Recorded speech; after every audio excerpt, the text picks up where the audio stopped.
Hi, welcome to T2G Health Channel. நம்ம வீடியோக்குள்ள போறதுக்கு முன்னாடி நம்ம சேனலை லைக் பண்ணுங்க, ஷேர் பண்ணுங்க, கமெண்ட் பண்ணுங்க, மறக்காம சப்ஸ்கிரைப் பண்ணுங்க. இன்னைக்கு நம்ம இந்த வீடியோல என்ன பார்க்க போறோம் அப்படின்னா, எலும்பு தேய்மானம் எல்லாருக்குமே இப்போ ஏற்படுது. ஸோ அந்த எலும்பு தேய்மானத்தை தடுக்கிறதுக்கு என்னென்ன மாதிரி உணவுகள் நம்ம எடுத்துக்கலாம் அப்படிங்கிறத பற்றி தான் பார்க்க போகிறோம். இப்போ வயசானவங்களுக்கு, சின்னவங்களுக்கு கூட இந்த எலும்பு தேய்மானம்லாம் வந்துடுது. இந்த எலும்பு தேய்மானம் வர்றது இயற்கை. ஆனால் உடற்பயிற்சியின்மை, உட்கார்ந்த நிலையிலேயே வேலை பார்க்குறது, கால்சியம் சத்து குறைபாடான உணவு பழக்கம், ஃபாஸ்ட் ஃபுட் உணவுகள் சாப்பிடும் பழக்கம், இது மாதிரி எலும்பு தேய்வுக்கு நிறைய காரணங்கள் இருக்கு. இருந்தாலும் கால்சியம் மற்றும் விட்டமின் டி குறைபாட்டால தான் எலும்புகள் எல்லாமே பலவீனமாகுது. ஆரோக்கியமான எலும்பு வளர்ச்சிக்கு தேவையான அளவு கால்சியம், விட்டமின் டி சத்துக்களை எடுத்துக்கணும். நம்முடைய உடல்ல எந்த ஒரு தாது உப்பை காட்டிலும் அதிக அளவில் இருக்கிறது கால்சியம் தான். எலும்பு, பற்கள், இதய நலம், தசைகள் செயல்பாடு, நரம்பு மண்டல சிக்னல் பரிமாற்றம் என கால்சியத்தோட தேவை அதிக அளவில் இருக்குது. இதுக்கு என்னென்ன மாதிரி சாப்பிடணும்னா, பச்சை இலை காய்கறிகள் எடுத்துக்கணும். அதுல என்ன மாதிரி எடுத்துக்கணும்னா, கீரை. தினம் ஒரு வகையான கீரையை சாப்பிட்றது உடல் ஆரோக்கியத்துக்கு நல்லது அப்படிங்கிறத நமக்கு நல்லாவே தெரியும். ஆனால் அதை நம்ம ஃபாலோ பண்ண மாட்டோம். கீரையில் இரும்பு சத்து, விட்டமின் ஏ, விட்டமின் சி, இந்த மாதிரி அத்தியாவசியமான ஊட்டச்சத்துக்கள் தவிர கால்சியம் அதிகமாகவே இருக்குது. கீரைகளை சாலடுகளில் பச்சையாக சேர்த்து சாப்பிட்றது இன்னும் சிறப்பானதாக இருக்கும். பச்சையாக சாப்பிட பிடிக்காதவங்க கீரை கடையல், மசியல், பொரியல் இது மாதிரி சமைச்சு சாப்பிடலாம். அடுத்தது கேள். மற்றொரு கால்சியம் நிறைந்த உணவு கேள். இதில் கால்சியம் தவிர விட்டமின் கே மற்றும் சி இதெல்லாமே அதிகமாக இருக்குது. இதையும் நம்ம சாலட், ஸ்மூத்தி இது மாதிரி செஞ்சு சாப்பிடலாம். நெக்ஸ்ட் கடுகு கீரை. கடுகு கீரையில் ஏராளமான கால்சியம், இரும்பு சத்து, விட்டமின் ஏ, சி, கே இதெல்லாம் அதிகமாகவே இருக்குது. இதை பொரியலாகவோ இல்லை சூப் மாதிரி செஞ்சோ நம்ம எடுத்துக்கலாம். இது நம்ம ஆரோக்கியத்துக்கு ஒரு நல்ல பூஸ்டாக இருக்கும். நெக்ஸ்ட் வெந்தயக்கீரை. வெந்தயக்கீரையில் காணப்படுற கால்சியம், இரும்பு சத்து மற்றும் நார் சத்து காரணமாக இதை நம்ம டெய்லி உணவுல சேர்த்துக்கிறது ரொம்ப ரொம்ப முக்கியம்.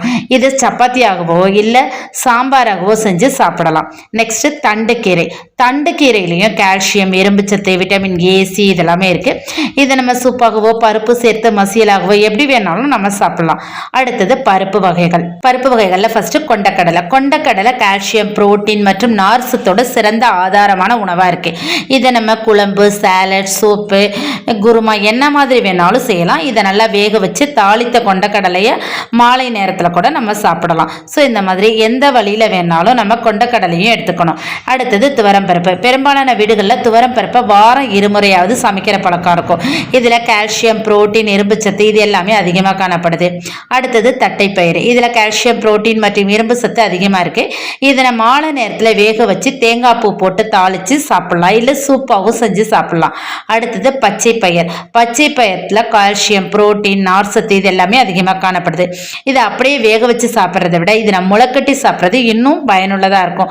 முளைக்கட்டி சாலட் மாதிரி செஞ்சு கூட கொடுத்தாக்கா குழந்தைங்க எல்லாருமே விரும்பி சாப்பிடுவாங்க. நெக்ஸ்ட் நட்ஸ் மற்றும் விதைகள். நட்ஸில் ஃபர்ஸ்ட் பாதாம் பருப்பு. பாதாம் பருப்பில் கால்சியம் மட்டும் இல்லாமல் உடலுக்கு தேவையான கொழுப்பு சத்து, அதாவது நல்ல கொழுப்பு சத்து, புரோட்டீன் மற்றும் விட்டமின் ஏ இதெல்லாமே அதிகமாக காணப்படுது. இதனை உணவுக்கு இடையே பசி எடுக்கும்போது ஸ்நாக்ஸாக சாப்பிடலாம். அடுத்தது சியா விதைகள். சியா விதைகளில் கால்சியம், நார் சத்து மற்றும் ஒமேகா 3 கொழுப்பு அமிலங்கள் இதெல்லாமே அதிகமாகவே இருக்கு. இதனை ஸ்மூத்தி, தயிர், ஓட்ஸ் கஞ்சி இதில் எல்லாமே தூவி கூட சாப்பிடலாம்.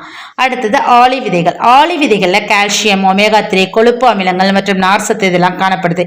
இதனை நம்ம அன்றாட சாப்பிட்ற உணவில் ஒரு கூடுதலாகவே இதை சேர்த்து சாப்பிடலாம். நெக்ஸ்ட் கசகசா. கசகசாவை நம்ம அதிகமாக பயன்படுத்த மாட்டோம். ஏன்னா நான் வெஜிடேரியன் செய்யும் போது மட்டும் இதை அதிகமாக யூஸ் பண்ணுவோம், இல்லை குருமா அது மாதிரி பண்ணும்போது பண்ணுவோம். அதுல அதிகமான கால்சியம், இரும்பு சத்து இது எல்லாமே இருக்கு. ஆரோக்கியமான கொழுப்பும் இதுல இருக்குது. ஆகவே முடிந்த அளவு கசகசாவையும் நம்ம உணவுல சேர்த்துக்க ட்ரை பண்ணணும். Next citrus fruits. Vitamin C நிறைந்த சிட்ரஸ் ஃப்ரூட்ஸ் தினசரி கட்டாயம் ஏதாவது ஒன்றாவது நம்ம சாப்பாட்டில் எடுத்துக்கணும். இது மற்ற ஊட்டச்சத்துக்களை உடலுக்கு உறிஞ்சு கொடுக்கறதோட தொற்றுக்கள் மற்றும் நோய் எதிர்ப்பு மண்டலத்தை வலுப்படுத்தவும் உதவுது.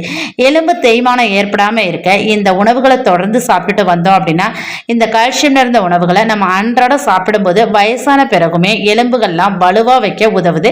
ஸோ எலும்பு தேய்மானம் எதுவுமே ஏற்படாது.